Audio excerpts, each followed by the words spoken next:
5 Aesop's Fables. The Fox and the Grapes. A hungry fox saw some fine bunches of grapes hanging from a vine that was trained along a high trellis and did his best to reach them by jumping as high as he could into the air. But it was all in vain, for they were just out of reach. So he gave up trying and walked away with an air of dignity and unconcern, remarking, "I thought those grapes were ripe, but I see now they are quite sour."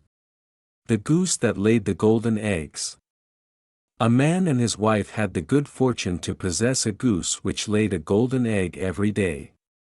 Lucky though they were, they soon began to think they were not getting rich fast enough, and, imagining the bird must be made of gold inside, they decided to kill it in order to secure the whole store of precious metal at once. But when they cut it open they found it was just like any other goose.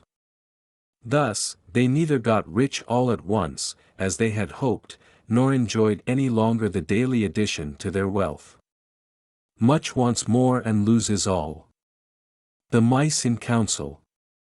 Once upon a time all the mice met together in council and discussed the best means of securing themselves against the attacks of the cat. After several suggestions had been debated, a mouse of some standing and experience got up and said, "I think I have hit upon a plan which will ensure our safety in the future, provided you approve and carry it out.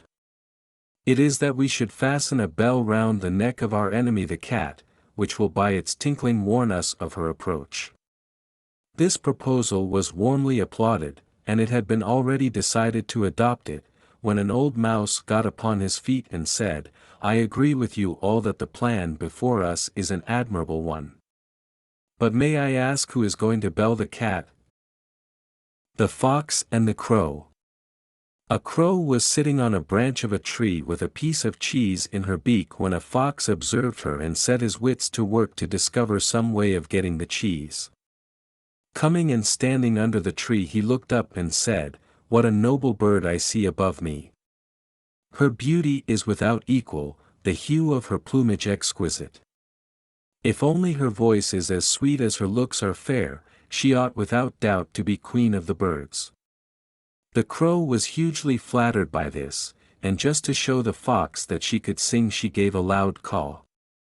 Down came the cheese, of course, and the fox, snatching it up, said, "You have a voice, madam, I see. What you want is wits." The Horse and the Groom. There was once a groom who used to spend long hours clipping and combing the horse of which he had charge, but who daily stole a portion of its allowance of oats, and sold it for his own profit. The horse gradually got into worse and worse condition, and at last cried to the groom, "If you really want me to look sleek and well, you must comb me less and feed me more."